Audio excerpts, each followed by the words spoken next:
Okay, this is part two because my camera just shut off on us. You were talking about the secrets to a healthy marriage, talking about the importance of having fun, making time, and all of those things.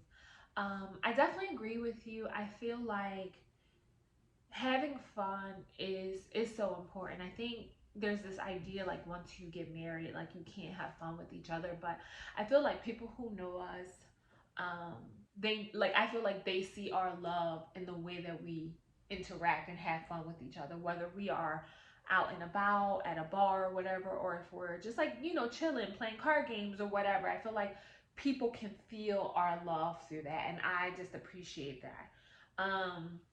And then I think one other thing I would say is having something that you do together. For some people that's cooking or baking. For us, it's we go to gym 3 to 5 times a week.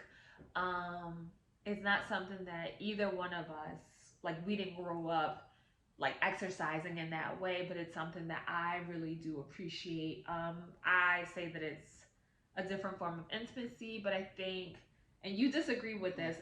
You disagree, but I do feel like yes, it's a different form of intimacy, but I do like the competition, whether you think so or not. Yeah, I mean, I enjoy going to the gym. I don't see the intimacy part of it, but I enjoy being there. I enjoy, pushing you. Mm-hmm. I have a competitive edge, Yep. of course, Same. and I want to, beat everyone, whether it's reps or, running on a treadmill or, doing, having the fastest time than anyone. So that's just me, right? And Mm-hmm. um, that's just who I am. But, the intimacy part is good. But I think the one thing not to forget is having something that you have for yourself, Yeah. right? So marriage is you become one, right? And it's okay to have something that you do on your own, right? Rather, you have a hobby or or you want to hang out with your guys and you want to hang out with your girls, Yeah. right? Or hang out with family, or I decide to go hang out with my family, right? It's okay to have that individuality part of it because sometimes you need your time apart, I right? That agree. also, associates with having a healthy, marriage. Yeah, I agree. I definitely agree. And I don't know if I said this, but I think that it's also important for you to choose what that marriage looks like, right? Like, I think that there's a lot of information out there about what it means to be married, what it means to be a wife or a husband or whatever. But, you know, marriage, one, is so personal, but any relationship is personal, but it's also very individual, just like every other relationship. And you really have to make a point to figure out who you are, who you want to be in that marriage, but also what it looks like, what it means to you two. And that's all that matters. It's just the only two people that's in this marriage relationship, whatever.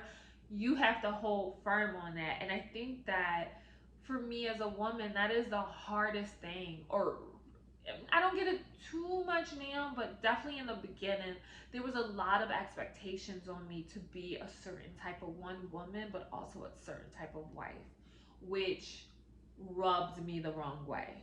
Like, absolutely rubbed me the wrong way. I mean, and it's just like the basic things, like this idea of, you know, a traditional woman versus a modern woman, right? Like, what does that even mean? Like, and that's the part that gets me. It's like, well, traditionally, women were property.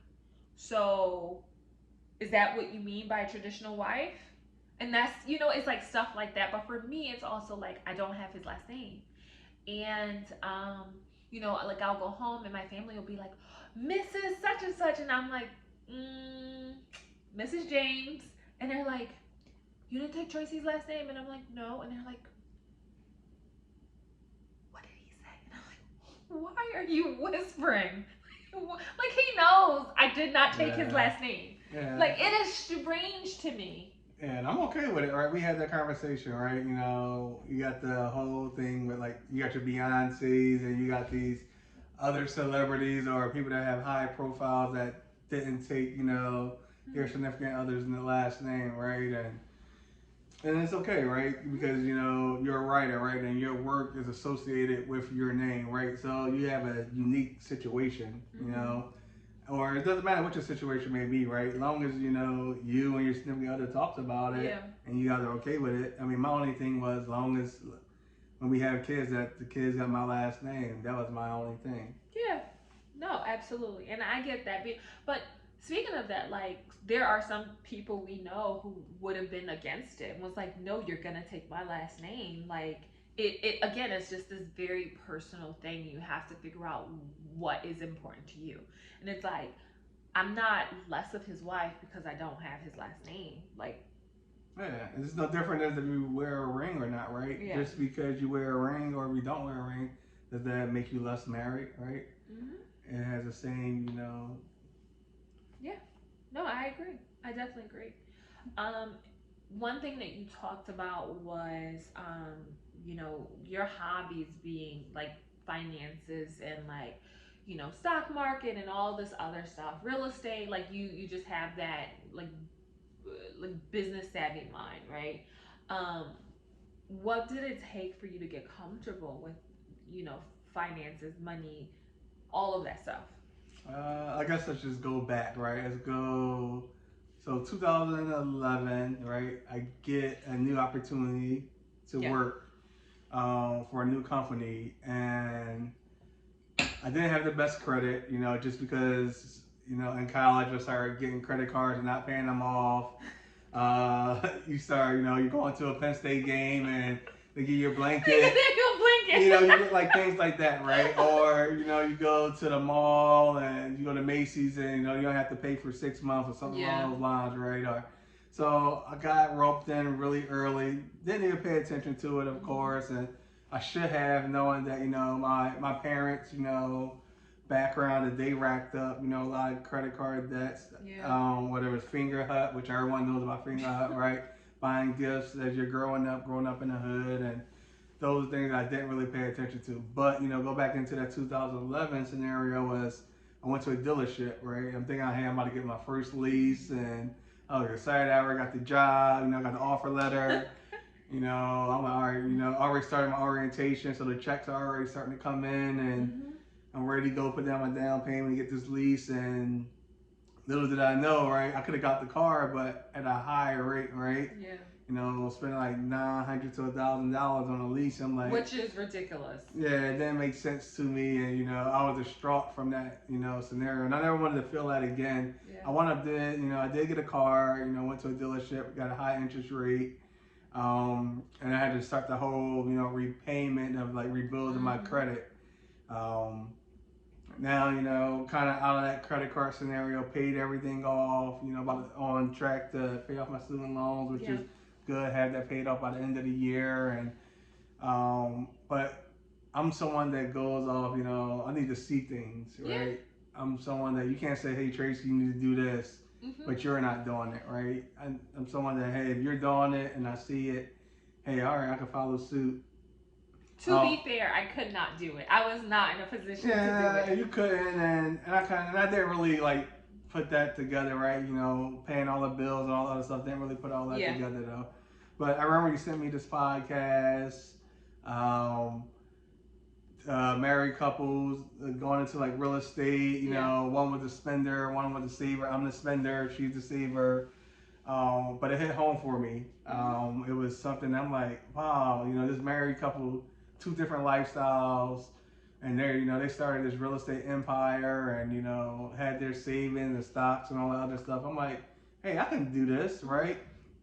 Something small, right? Start putting, you know, 10% away, and you know, start, you know, knocking off debt and things like that. And I remember coming home telling you, like, hey, I listened to it, and I was excited. Like I was like, so proud of you. yeah, I was like on fire from then. Yeah. And that was probably about 2 years, ago. And then from there, I've been on like a whole nother tier. Like it just something crazy, right? Like the amount of money I was able just to rack up just by cutting certain things off. And yeah, I still spend money. I like sneakers, but you know, yeah. So I bought a lot of sneakers. But other than that, you know, saved up a lot of money, paid off everything. Um, but that was the opening of my eyes of like, okay, this was something different for me, right? Um, and that made me start to feel comfortable. Not only did I see you doing it, but we were doing it. I think we finally, that was the stage where, hey, we met eye to eye, right? And we were able to really talk about Yep. finances, right? And really start like creating budgets and, sharing like bank accounts and showing everything in there and, Yep. going item by item and I mean, not only that, but I think like having you there just to like help me out and like I feel like it was almost like that mentorship, right? And Aw. because you were big on saving, you're saving a lot of money. I'm like, and it goes back to the competitive edge. I mean, you're like, I'm about to, my bank account about to be bigger than hers. So it just, that's just something else that pushed me even more, right? Mhm. And I'm gonna pay everything off. I'm about to be racking it out. I'm going, So I think that was that timeline, like essentially that, like, hey, I feel comfortable. Like this is where I'm at. This is what I'm gonna pay off. Hey, let's set some. I think we set some Yeah. goals, which I exceeded those goals really fast Mhm. and knocked off, you know, $15,000, $20,000 for credit Yeah. card debt in under a year. It was Yeah. something crazy. So I think that was that time for me. It's so interesting. So there's multiple things. One, you talked about the story of going to the dealership and not getting a car or realizing that it would just been too expensive. I remember that day, and I feel like that's really when you started to take control of your credit and recognize the importance of it. Now, those last 2 years, 2 years ago, when we were able to like start setting things up, like that is when I saw you like take off. But there's multiple things. Like you bought that car in 2011. We still drive that same car now, and like not for nothing, you still get crap about this car. Yeah, like my coworkers, It old rides. coworkers, they was like, "Hey Tracy, you making so much money. Like, get rid of your car, get a new car, treat yourself." And I think now, like, I'm in a whole different tier in my life, and it's not about the car anymore, right? I realize that the car depreciates, right? So I'm so much focused just on saving, buying properties, just investing my money. Where I'm Yeah. like, hey, the car depreciates, right? Why, drive the Mercedes or the Range Rover, right? When Yeah. I'll spend $800, $900 on, the car, but is it bringing me value? Hmm. Right, but now in my business mindset, now starting up an LLC that we started Yeah. up. Hey, all right, if I'm gonna get that car, let's make it work for us, right? Yeah. Let's buy the car underneath the LLC, right? Let's write off these expenses for the business, right? And if I'm gonna do that way, all right, now that makes sense Yeah. for me financially to now I can get that luxury car, Yeah. right? So that's the way my mind is thinking. I'm thinking about what's gonna bring us more money, right, as we continue to build. And that's, even though I'm okay with taking the slack, right? It's my bank account is husky now, so it don't even matter now. Gosh, guys, a mess, a mess. But what I was gonna say to you is that I remember sending you that podcast and you were like, "Oh yeah, I'm gonna listen to it when I'm on the train," because you were coming from work, and I was like, fully did not expect you to listen to it. And when you came home and you told me that you did, like I was so proud of you because it felt like you were at a place where you were ready to have these conversations. So you talked about like, us setting goals and this, that, and the third. But the truth of the matter is, it's like it did take us a while to get to that point, right? Like again, guys, I struggled for a very long time, so I wasn't able to contribute to the household. He was taking care of everything. And so obviously his credit card debt or whatever, that wasn't a priority because we had to survive. And um, one thing I will say is that, oh gosh, I totally lost my train of thought. Shoot. I really did lose my train of thought. Oh my gosh, bear with me. Oh yeah, so one thing I will say is that like, you know, I remember us uh we printed out all of our statements. That was one thing that we did. We printed out all of our statements from our checking, our savings, any retirement accounts, and we laid them out, right? And so when he talked about like, hey, seeing how much money I saved, it was like I had only been working legitimately, like in a gainful employment type of job, for like a year. But what I was able to save, like that was just not his priority. Like that was not something he was thinking about. So even though I had been telling him like, hey, you need to do X, Y, Z, it's like he really need to see like, oh Yazzie does save, and I'm like, yes, I knew that this would be the situation. I didn't have the opportunity to do so. One thing that I remember specifically is, we printed out our checking accounts, our statements, and our saving statements, but specifically for our checking accounts. And we were doing this like every month or something like that. And I remember there was this one time where we basically went line item. He took mine, I took his, and we went line item and basically marked up every single want. So like if it wasn't something like our rent, our utilities, our food, like how we need to survive, everything else was a want essentially, right? And we end up tallying up like the wants and being like, okay, well you spent this amount of money in wants or whatever it was. And it was like realizing one, how much we both were spending, but also like how much we were like essentially overspending. Like we were spending way more than we were bringing in. And I remember that being a moment where, we had that conversation and it was rough. It was hard. It was such a thing that like I think it was, and I don't want to speak for you, but I remember that being a hard situation because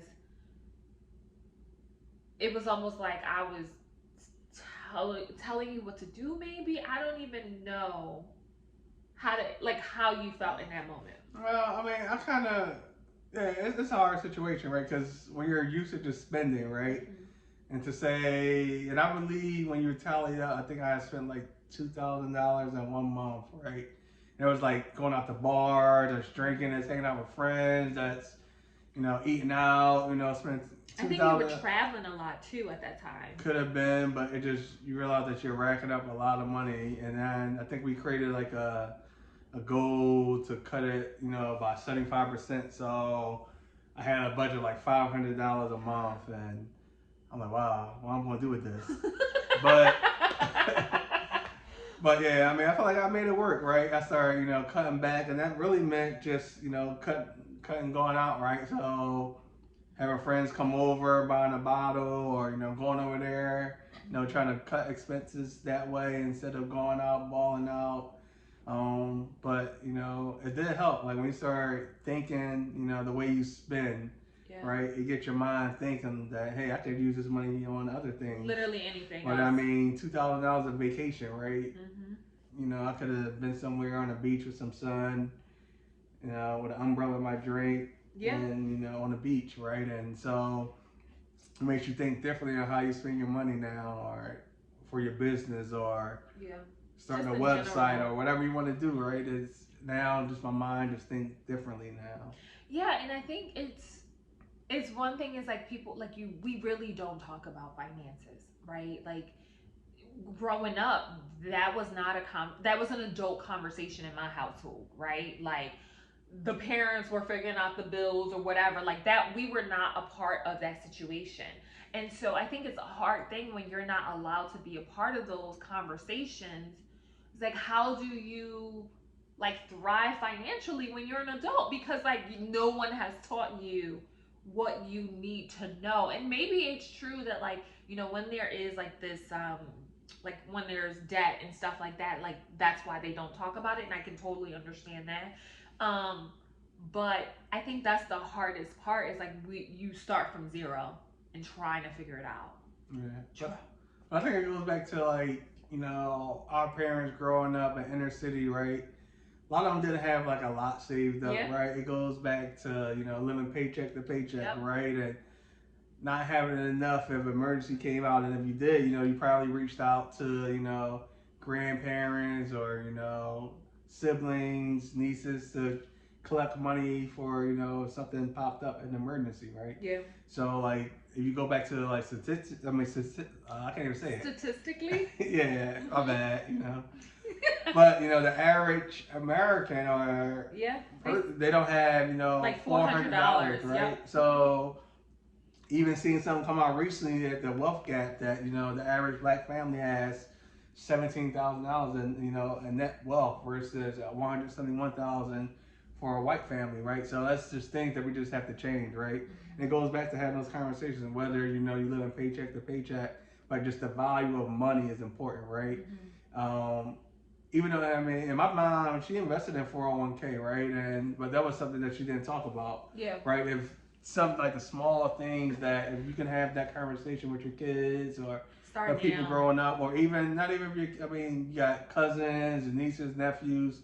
Just the value of money is so important, right? And I realize that we're so far behind, and I appreciate like all the groups that I'm in about stocks, like Yeah. the fraternity brothers and Penn State alumni and other people in different parts of, I mean, different universities that we just talk about money, right? And I appreciate those conversations because we're all in different places in our lives, Yep. and like everyone, we're still learning together, and everyone has a different amount of like knowledge that they can share, and that's what we need to do. I feel like Black people in general, like we don't like to share information. We don't share knowledge. We don't, it's all about getting that discount and things like that, right? We need to have more conversation just to talk about money in general, whether it's just in the household or even as adults, just sitting there and talking about money. I know with my friends, we talk about money, right? Yeah. And that's something that always motivated me. That hey, when I hear friends, making 200, 300, whatever, $1,000, right? All right, that's out there. I'm getting it, right? And those are that's my motivation. Yeah. I'm all right, I'm gonna get there. And now, banning, getting those type of numbers now, right? It makes you feel all right. Yeah. Now I gotta pass that information along. Yeah. Right, and then it goes back to like mentorships and things like that, right? Because if you're not passing that information along, now it's like, hey, now everyone that passed the information along to you, now it stops, right? So Yep. Mentorships are just helping people that don't understand money and really like. I mean, I think so. One thing I'll ask you, and then we'll wrap up. But what advice do you have for people who are trying to become financially savvy, right? So one thing that I would say is just educate yourself. Like there are so many gurus out there talking finances, and that's totally fine, but make sure that you are doing your due diligence to learn it too. So like my coworkers know if I'm in the this was a year ago when I was in the office, I am good for a Susie Orman podcast. Like I would listen to her and get my work done. And maybe everything didn't stick in, but for me, that was important to just be like, at some point, this is going to make sense, right? One book that I totally recommend, it's like a $10 book maybe on Amazon. It's called The Richest Man in Babylon. I'm telling you, that will change your life. It will really change the way that you think about finances, so much so that when I read it, I let him read it and I saw the change in him as well. But also, like, I gifted that to all of my siblings because I was just like, we need to know these things. And I have a gang of like nieces and nephews. So my goal was like, yes, I want my siblings to be financially savvy, but I also want their kids to be financially savvy. And it's one of those books that the language is a little, it's like, what do you say, biblical language? It's biblical, but it's still current today. It's easy to read. It's so easy to read. Like anyone can understand it. And I will also say, be a part of the process. For me, I know that was something like because of my work situation. Oh my gosh, I didn't think I would like tear up, but because of my work situation, I was not comfortable having those conversations or making those decisions. And I really relied on him a lot. And I think that was to both of our detriment, right? Whereas now I want to be a part of every single financial decision. I want to be a part of the conversation. Like I want to help him carry the load because for so long I was not able to do so, or I didn't feel equipped to do so, basically. Man, it's funny you took that book. I was gonna say Richest Man in Babylon. But yeah, that's probably my favorite book, right? If I'm gonna recommend a book, right? Yeah. It has the basic principles of today, right? It's hey, save 10%, right? Pay yourself 10% before you know, and it all goes back when I think about, being in church, right? How you tithe 10%, right? You tithe 10%. If you're gonna tithe 10%, pay yourself 10%, right? And I started doing that. I remember I set it up automatically. Hey, whatever your net is, you take 10% of that and you pay yourself. whether weekly, monthly, bi-weekly, however you want to I do feel it, like right? on your pay cycle, Yeah, it just makes it easier. and 10% is a lot for some people, right? Yeah. And I think the goal is really just trying to create like a savings habit, right? Yep. So you can start small. You can say, hey, the goal is 10%. Hey, I'm gonna start with 1%, or I'm gonna start with 2%. Whatever you start you can making afford. yourself. Start increasing that, that percentage, up until you hit your goal, right? The Index Card is a great book that I read, yeah. right? And it talks about, the basic principles of investing, right? And I'm big on investing. I got a lot of stocks. I got individual stocks, the Apples and the Teslas, but getting it into index funds, ETFs are important, right? Because you get a chance to diversify your money, right? And she's big on ETFs. I'll tell her about a stock, and she's like, "Hey, you should get into an ETF." Now I have that same mindset now, and I tell my friends, I'm like, "All right, I'm not buying any more individual stocks, and I still chase some here and there and make some profit, but you want to not feel like you have to check your portfolio every single day. Get into index fund, get across the board with energy and tech and you know consumer discretionary, different funds like that you want to just diversify your money. Broke. What's that? Broke Millennial Take on Investing. Broke Millennial Take on Investing. That's a great book for like beginners that you want to learn how to save and get into the stock market. And just understanding the vocabulary. Exactly. I think that's why that book is so good. Yeah, it's a great book for starting to invest. So I think the biggest thing is going, if you don't have a checking account or savings account, open one up is important, right? You make more money in the bank than you do keeping it in your house, right? If something, God forbid, something happens to your house and you're keeping money inside your house, right? That money's not insured. At least with the bank, your money's insured. You don't get a lot of return, but you get something, right? Look at them high yield savings accounts. Yep. Where, you want to take money out of your bank, put it into there to start saving. Get those dividends. That's the biggest thing, right? So that's probably like the biggest thing is just starting small, whatever it means. I remember starting small at $5 a week until you start hitting your goal, right? You got to start somewhere. One thing I would say is just you talking about a bank, but that's any financial institution, whether it's a bank or a credit union. Just make sure, obviously, hopefully it's insured. That's the way you want to go. But banks and credit unions have high yield savings accounts, so just figure out what makes sense for you. Yeah.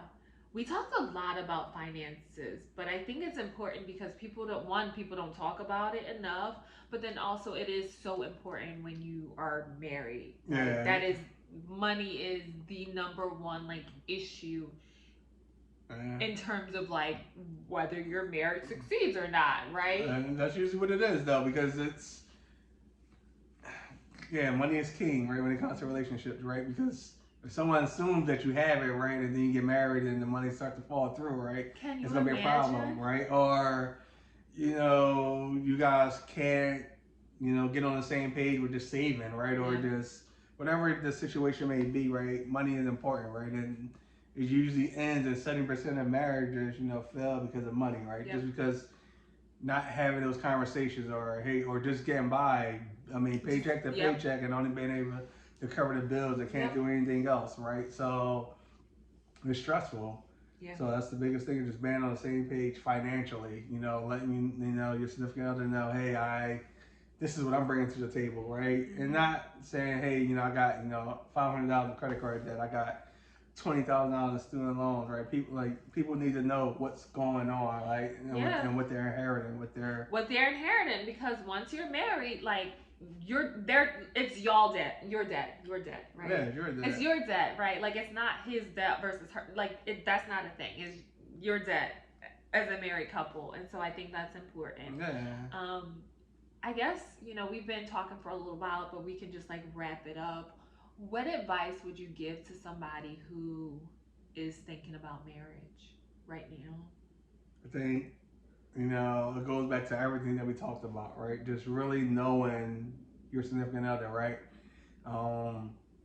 That communication piece is key, right? And decide, if you want to have kids, right? That's important, right? You don't want to marry someone that don't want to have kids, but you want to have kids, right? Unless you guys talked about it and you're willing to sacrifice it, right? Like some of the small things. Hey, what do you want to have, a big family or a small family, right? Like really knowing that person. You want to live in something, I mean, like some of the small things, Mhm. but make sure you really know that person, right? Finances are important, right? Because if that significant other can't, save and they're big onto the designer names, they can't put in that hustle for you, right? Because I feel like most relationships, right, is you got these people that grind, right? And it's okay to be an entrepreneur or you work a 9 to 5, but you need to be able to get it, no matter how you're getting it, get it right, and you're gonna get it legally because that's what I'm about legally. Right, right. Um, like you guys have to be on the same page that hey, we're Yeah. gonna grind, hey, we're Figure it not out. going go into the 3,000 square foot apartment. We're not gonna go into the big house on the hill in the beginning, right? And we're gonna grind it out. We're gonna save. We're gonna do what we need to do, and later on, as we build and as we create this establishment, right, this bond, then later on, Yeah. hey, 10, 20 years or whatever the goal may be, if you get it sooner, hey, this is what we're gonna get, right? And they have to be on the same page as you, Yeah. right? I think the biggest problem just with people in general is everyone to be flashy, right? Everyone want to, have, money land on the table, right? Everybody want to have the nice cars and, Yeah. all that stuff is good, but what does it bring But you, what right? else? What's the value behind it, right? Are you really doing it for yourself or are you doing it for someone else? Yeah. If you're doing it for yourself, then all right, yeah, I'm okay with that. But if you're just doing just to show off and say, hey, I'm getting it, Yeah. and don't bring any value, right? So like those are some of the like the key things, and just not forgetting just to have fun, and also being able to still be an individual in your marriage, Yeah. right? Those are some of the key things I think about.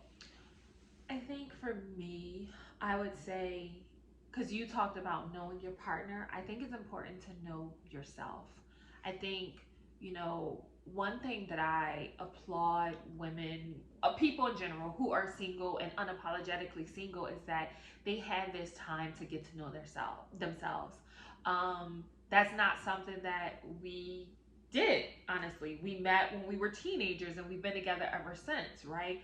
And so for me as a woman, it was the basic things like, when I was, going to New York and visiting friends, like they knew their style, right? They knew their style, the way they dressed. They knew their style and the way that they like curated their apartments, and like that was never something I knew. I didn't know that about myself, and it now I know these things, but I'm already married, right? I've already been in a relationship for so long. So it took me a long time to get to know who I was as a person.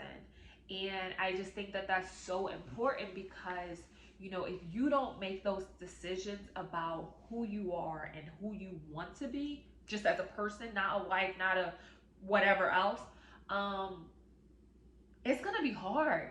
It's gonna be hard. And so I just feel like for me, I would just recommend just like taking time to know yourself, to know the things that you want for yourself. Not as somebody's wife, not as somebody's mom, not as somebody's daughter, whatever. We bear a lot of titles in general, and it's so important to get to know who you are.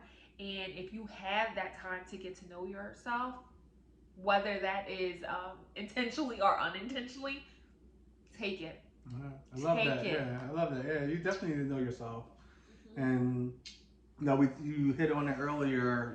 That you have to make time for yourself, and it's important, right? And people change as time Yep. goes, right? So like as time is developing, and whether you're in a relationship or you're not, right? It's important to really know yourself, right? I mean, I feel like I took on that, and I enjoy my time to myself is going out and getting pedicures and manicures, and when the COVID hit, started cutting my hair and Yeah. taking care, trying to grow a beard and all other stuff, facial stuff, and men's skincare, Yep. right? And it's like trying to find small things that Small moments. that you can spend time for yourself, and Yep. like that mental wellness check, right? You got to make sure that you're okay.